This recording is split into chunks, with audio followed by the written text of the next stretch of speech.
What's going on under there, mister? I see your nose twitching.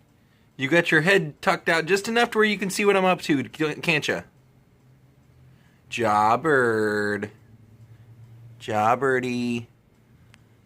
You look like a little crocodile hiding in there. You look like a little alligator. There's the alligator. There's the alligator. Ah! There's the alligator. What's up, bud? Good morning. You and I have a whole day to hang out and play together.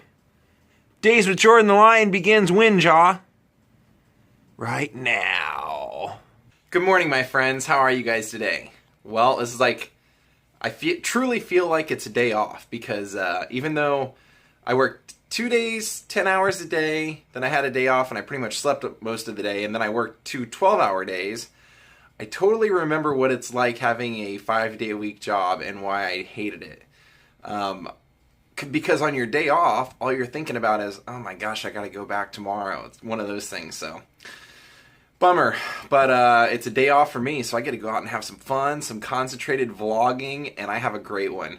I'm gonna go to 2 of the houses of Gloria Swanson. Last night, I decided, since nobody was using the laundry facilities, that I was gonna go do my laundry. And so I walked over to the grocery store across the street to get some quarters, and I always need to buy, something just to get that change back. I always do the cash back option and get quarters. And usually I just buy like a 40-cent bottle of water or whatever, and then it's, it's all good. But this time I walked in, and they happen to have my favorite soap, Dr. Bronner's peppermint soap. And I actually haven't had this in probably 2 or 3 years. And let me tell you a little bit about this soap and how I got into it. I've told you guys about my friend Adam, who's in the band Times New Viking. He, one of his trips out here, I think was actually the trip that he was staying at Leonard Cohen's house. He tells me, Jordan, you gotta try out this Dr. Bronner's peppermint soap. He makes a bunch of different soaps, but don't get anything but the peppermint. The peppermint is special. It makes your entire body tingle. Everything you put it on will tingle. I'm like, okay. He goes, we gotta go get you some right now. I'm like, it's just soap, dude. He goes, no, you don't understand. He goes, come on, man. I live basically in a van while we're on tour, so we stink, and I know good soap. He's like, I'm telling you, got to get this. So we go to like 3 or 4 health food stores, and you couldn't find it anywhere. I eventually found it at a store like a mile down the street from me, kind of up near where the Fort Ackerman Square is that I've showed you guys before. And I went in there, and they finally had it, but they closed down, so they don't have it anymore. Now, the last place that I was able to find it was up in Laurel Canyon at the country store. And I bought it there, but I haven't been up there in a while to buy it. So I went into the grocery store last night across the street from my house, and now they stock this stuff. And Adam was totally right when I got it. It was the best soap I've ever had. The only downside to it is that it gets you so clean and opens your pores up and everything. If the room that you're in is a little bit chilly or like whatever, your house has a breeze, it can really be extra cold. But you'll never feel cleaner. You can brush your teeth with it. You can wash your hair with it. You can wash your car with it. This stuff is just kind of an all-purpose concoction that this guy, Emil Bronner, made. And he actually, how he got his start was he was a German who made his way over to the United States. And he was going around doing kind of talks and lectures anywhere that would have him about an all one God, one faith, purpose, and they deemed him a whack job, and they actually put him in an insane asylum. In 1947, he escaped, came out to California like we all do that escape insane asylums, and he decided to start up this soap. And what he does is he puts his philosophy, the moral ABC. He figured, well, if I'm putting out my own product, nobody can stop me from putting it on the label. So his moral ABC and what he preached his whole life is written on every single bottle and always will be. You can see all that written. It goes all the way around the bottle continuously. And it's funny. They made a documentary about him like in 2007. It was called Dr. Bronner's Magical Soap Box. And it's hilarious. You should watch it because this guy's a total character. He's blind.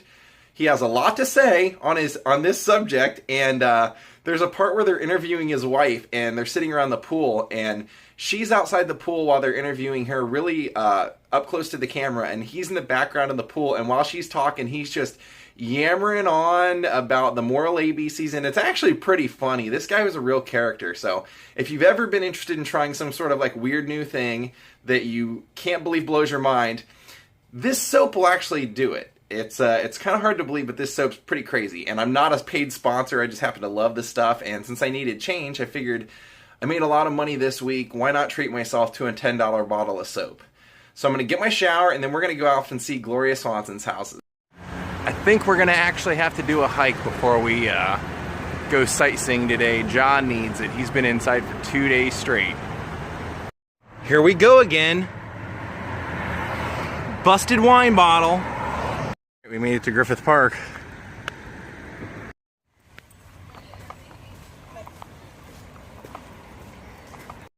We made it up here, and for about 5 minutes, John, this other dog, were walking together exploring, and I realized that the dog owner was the guy who played DJ's boyfriend on Full House.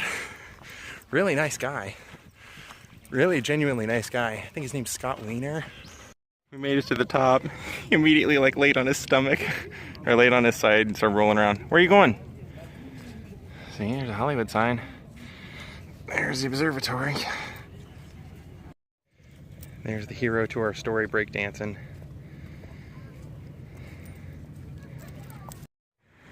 Well, I'm over in Silver Lake today, and I'm going to start by doing the first of 2 houses today, right here.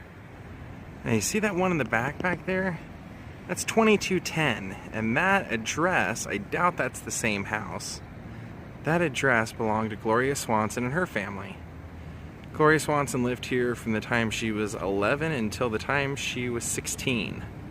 From 1910 until 1915. And her family, well, her dad was in the military, so she was a military brat, and they moved here to Hollywood. And Gloria got a job working as an extra at Max Sennett's Keystone Productions, Max Sennett Studios.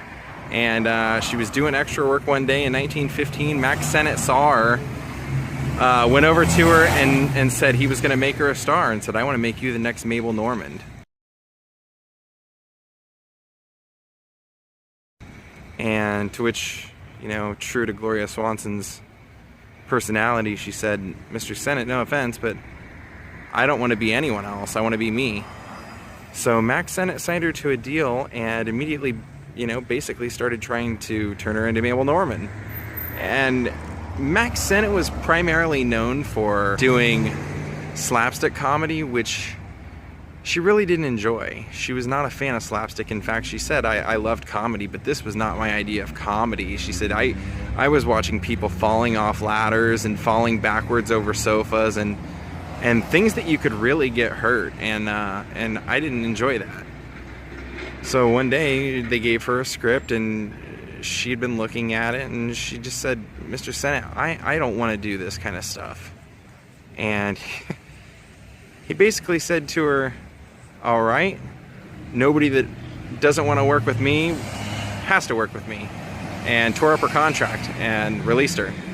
To which she said she was completely overjoyed with this. I mean, if you can imagine, she would have been, I think they tore up her contract in 1917, and so she would have been, what, 18 years old? 18 years old, fresh-faced, and had her whole life ahead of her. But while she was at Keystone, Wallace Beery, the actor, really took a liking to her and just chased her all over the studios until he finally caught her. Literally. I mean, he was madly in love with her, and when she got married, she married Wallace Beery.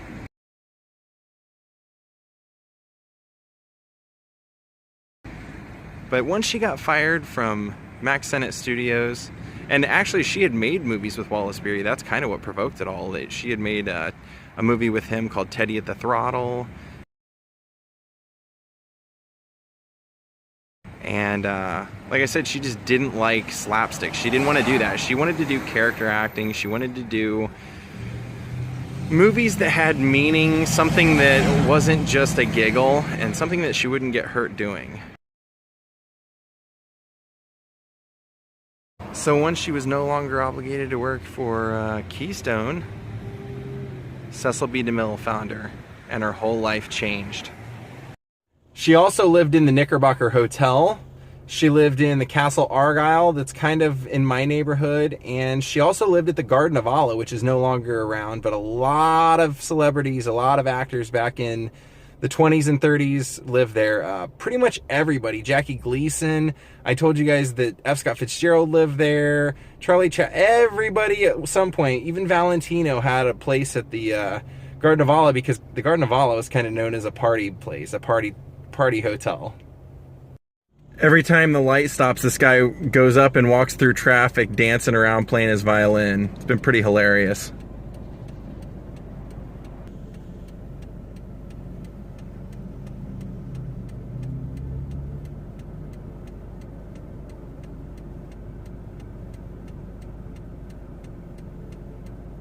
I think that's an Irish jig. It was really kind of the biggest female star. She was doing things then that fellow actresses said like nobody did. She said, I remember her one day walking into the studio and saying, I'm gonna have an orchid colored car, and we were all looking at her like, they don't make orchid colored cars, you're not gonna have an orchid colored car. And she goes, till she rolled into the studio in an orchid colored car. She said she was gonna have one, and she got it.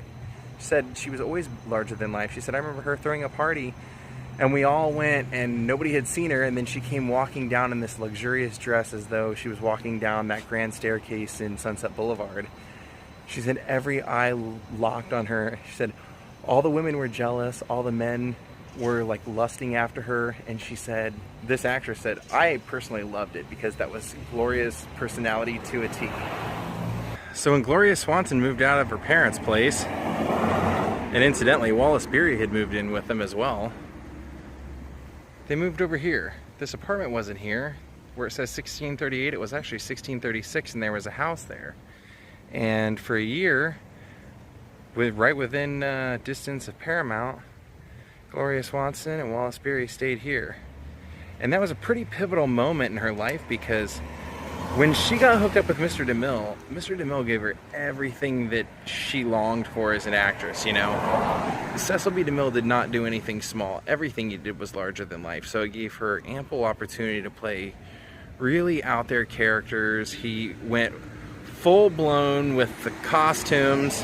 In fact, there for a while, she kind of complained that she felt like that's all she was, you know, all her movies were really just all about the crazy dress and the big headpiece that she was made to wear, which were extremely cinematic, but she just felt like sometimes when Mr. DeMille wasn't doing the movie, that, you know, for Paramount, that it just wasn't quality. But she was always really proud of, there was a movie that Mr. DeMille did with her, and it was called Male and Female, and there was supposed to be a scene where she offers herself to a lion, a real live lion. She walks down to a lion's den and becomes the lion bride.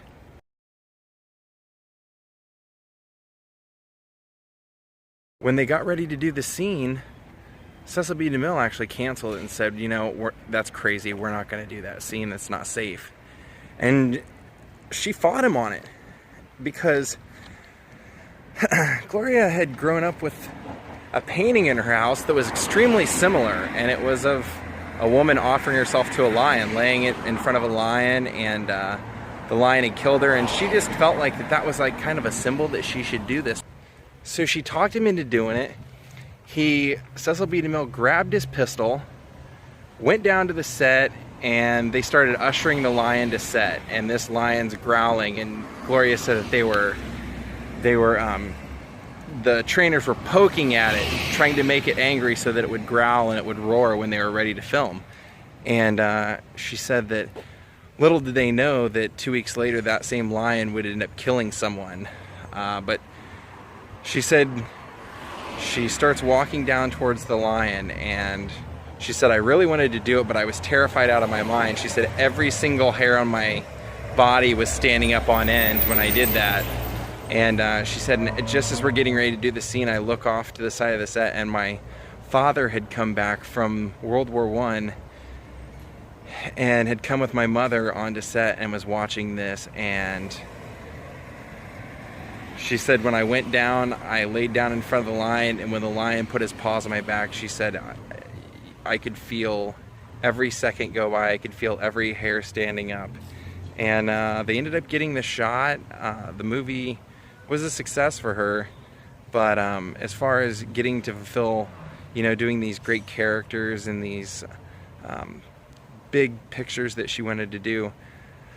But after that, it really, like I said, it turned into where she really felt like she was just a show pony, displaying dresses and headdresses. So what she did was she told the studio that she had to have an operation in New York, which she did have to do, but it wasn't urgent the way she said it was, and it wasn't supposed to take as long as she said it was. And what she was actually doing was she went there because she had found a script that she really wanted to do called Zaza.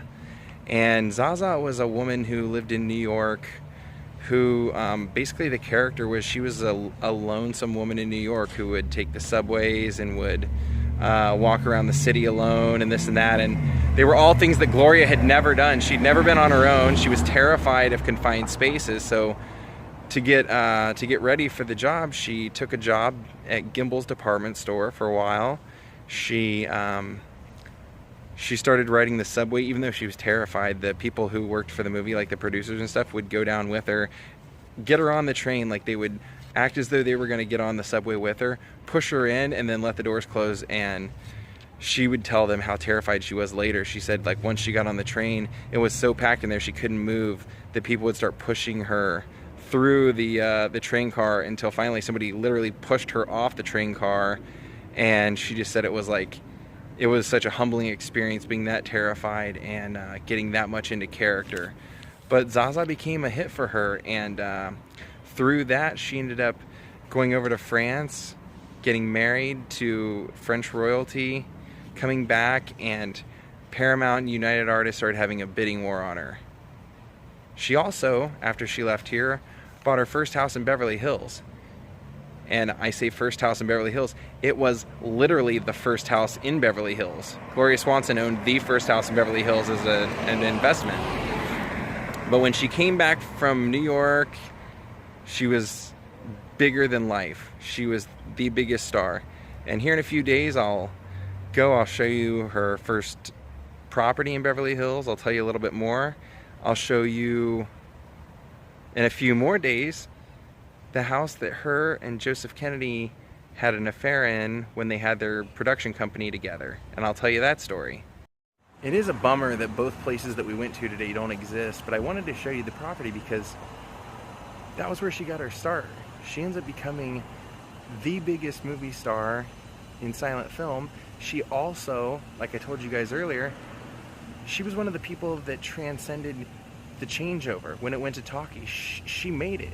She had a great voice. Her look still stayed. She always had the great eyes. That's what made her such a draw on the silent pictures. But it was these two places that really got her start. And even though they're no longer in existence, the first one we saw was over near what was Max Sennett Studios. This one's over by Paramount. Soon, she ends up signing with United Artists for $1 million a picture. And of course, Gloria, much like all the actors and actresses that I've covered since I've been doing these vlogs, she had like a good 30 addresses out here. She would stay in some places. She would just rent it to get away for a couple of weeks. Sometimes she would buy it for a year. Sometimes she would buy it for 6 months. Sometimes she would own multiple houses as investments and not live in any of them. She would be in New York, or she would be somewhere else, or she would be in Paris. Time to get Joss some treats. You like your treats, don't you? I got you about 10 different treats, didn't I?